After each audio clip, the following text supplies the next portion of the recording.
Assalamualaikum warahmatullahi wabarakatuh. Kami dari kelompok 1 yang beranggotakan saya sendiri Amanda Putri Dewanti dan Anggi Nurma Yunita Soliha ingin mempresentasikan hasil kerja kami tentang sejarah peradaban Islam periode Nabi. Pokok pembahasan pertama yang akan kita bahas adalah masa sebelum kenabian. Kondisi bangsa Arab sebelum kedatangan Islam, terutama di sekitar Mekah, masih diwarnai dengan penyembahan berhala sebagai Tuhan yang telah dikenal dengan istilah paganisme. Selain menyembah berhala di kalangan bangsa Arab, ada pula yang menyembah agama Masehi atau Nasrani.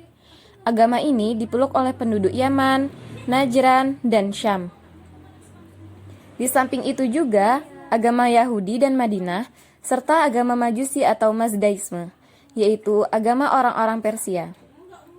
Keadaan bangsa Arab pada masa sebelum kenabian waktu itu, moralnya sangat buruk sekali. Mereka tenggelam dalam dunia perjudian dan mabuk-mabukan. Perampokan dan perampasan terjadi di mana-mana. Mereka sering mencegat kafilah-kafilah dagang. Bahkan, lebih daripada itu, mereka senang mengubur bayi perempuan hidup-hidup.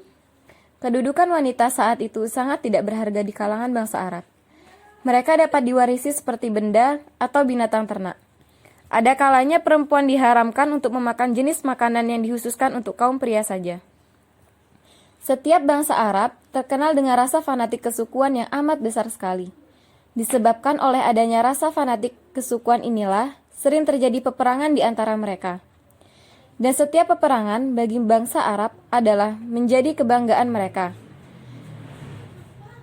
Bagi mereka, amat mudah sekali untuk menumpahkan darah dengan sebab yang amat remeh sekali.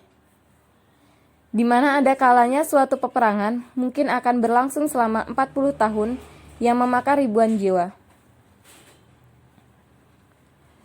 Menjelang masa diutusnya Nabi Muhammad, keadaan umat manusia saat itu hampir lupa kepada Tuhannya. Mereka tidak mau memikirkan sedikit pun tentang agama, kehidupan akhirat, soal hati maupun kepentingan umat manusia itu sendiri. Subpokok pembahasan yang kedua akan kita bahas adalah sistem dakwah Nabi. Sistem dakwah Nabi itu ada dua, yaitu sistem dakwah Nabi di Mekah dan sistem dakwah Nabi di Madinah. Sistem dakwah Nabi di Mekah. Nabi Muhammad menyerukan agama Allah kepada seluruh umat manusia setelah mendapat perintah dari Allah melalui surah Al-Mudaththir ayat 1-7. Yang artinya, hai orang-orang yang berkumpul, bangunlah, lalu berilah peringatan, dan Tuhanmu agungkanlah, dan pakaianmu bersihkanlah, dan perbuatan dosa tinggalkanlah. Dan jangan kamu memberi dengan maksud memperoleh balasan yang lebih banyak. Dan untuk memenuhi perintah Tuhanmu, bersabarlah. Sistem dakwah Nabi di Mekah yaitu yang pertama, berdakwah secara diam-diam. Dakwah diam-diam yang dilakukan oleh Rasulullah di lingkungan sendiri dan di kalangan sahabat-sahabatnya. Oleh sebab itu, orang pertama yang menerima dakwahnya adalah keluarga dan sahabat dekatnya. Sistem dakwah Nabi yang kedua yaitu berdakwah secara terang-terangan. Setelah Nabi Muhammad melakukan dakwah secara diam-diam, kemudian muncullah perintah untuk melakukan dakwah secara terang-terangan. Mula-mula beliau mengundang kerabat karibnya dari Bani Abdul Muthalib dan seterusnya sampai kepada seluruh lapisan masyarakat umum. Setelah dakwah ini berlangsung selama 3-4 tahun, tercatat sebanyak 40 orang yang beriman kepada risalah yang dibawanya. Pada masa tersebut, banyak masyarakat Quraisy yang mencemooh dakwah Nabi. Kemudian, para pemimpin Quraisy mulai berusaha menghalangi dakwah Nabi Muhammad SAW. Berikut ini upaya yang dilakukan pemimpin Quraisy dalam mencegah dakwah Nabi Muhammad SAW, yaitu membujuk Abu Thalib agar mau menghentikan dakwah Nabi karena mereka mengira bahwa kekuatan Nabi terletak pada perlindungan dan pembelaan pamannya yaitu Abu Thalib yang sangat disegani oleh pemimpin kalangan Quraisy. Yang kedua, mengutus Walid bin Mughirah dengan membawa Umar bin Walid, seorang pemuda untuk dipertukarkan dengan Nabi, dengan syarat Nabi juga diserahkan kepada mereka. Yang ketiga, dilakukan tindakan fisik seperti penganiayaan dan lain sebagainya. Sistem dakwah Nabi di Madinah. Setelah Nabi hijrah ke Madinah, Nabi mendapatkan sambutan yang hangat dari penduduk Yastrib dan orang-orang muslim yang hijrah terlebih dahulu.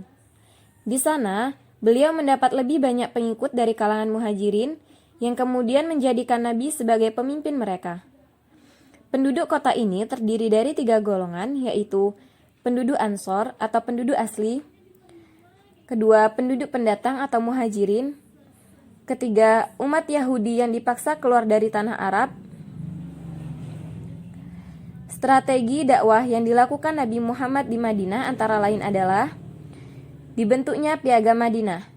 Di antaranya pasal-pasalnya, piagam ini menetapkan seluruh warga Madinah untuk saling bersatu dan bahu-membahu dalam membela negara dari serangan dari luar. Yang kedua, memberikan kemerdekaan beragama kepada penduduk Madinah. Yang ketiga, Islam mengajarkan bahwa manusia adalah umat yang satu. Yang keempat, Islam mengajarkan bahwa setiap muslim bersaudara dengan umat muslim lainnya.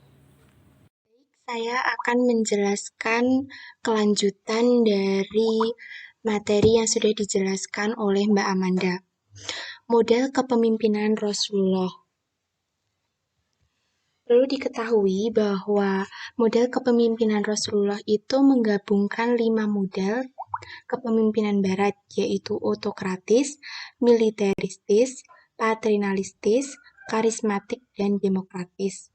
Kemudian Rasulullah mengkombinasikan 5 model kepemimpinan tersebut dengan akhlakul karimah. Peradaban di masa Rasulullah. Terjadi peradaban yang sangat dahsyat pada perubahan sosial. Penjelasannya adalah sebagai berikut ini. Terjadi pembangunan Masjid Nabawi, di mana pada masa itu kiblat masih menghadap Baitul Maqdis dan juga masih sangat sederhana bentuk bangunannya, di mana tiang dari batang kurma dan atapnya terbuat dari pelepah kurma. Pada saat itu Yastrib dikenal dengan Madinatul Rasul atau Madinah Al-Munawwaroh. Yang kedua adalah persaudaraan kaum muhajirin dan ansor. Yang ketiga, kesepakatan saling membantu antara muslim dan non-muslim, di mana kita ketahui bahwa terdapat 3 golongan manusia di Madinah, yaitu muslim, orang-orang Arab, dan orang-orang Yahudi. Yang keempat, peletakan asas-asas politik, ekonomi, dan sosial. Secara sistematik, proses peradaban yang dilakukan oleh Nabi pada masyarakat Islam di Yatsrib adalah yang pertama, mengubah nama Yatsrib menjadi Madinah, yang kedua, membangun masjid, yang ketiga, membentuk persaudaraan baru, keempat, membentuk persahabatan dengan pihak-pihak lain yang tidak beragama Islam, dan yang kelima, membentuk pasukan tentara untuk mengantisipasi gangguan-gangguan yang dilakukan oleh musuh. Sekian presentasi dari kami. Semoga dapat bermanfaat. Kurang lebihnya mohon maaf. Wassalamualaikum warahmatullahi wabarakatuh.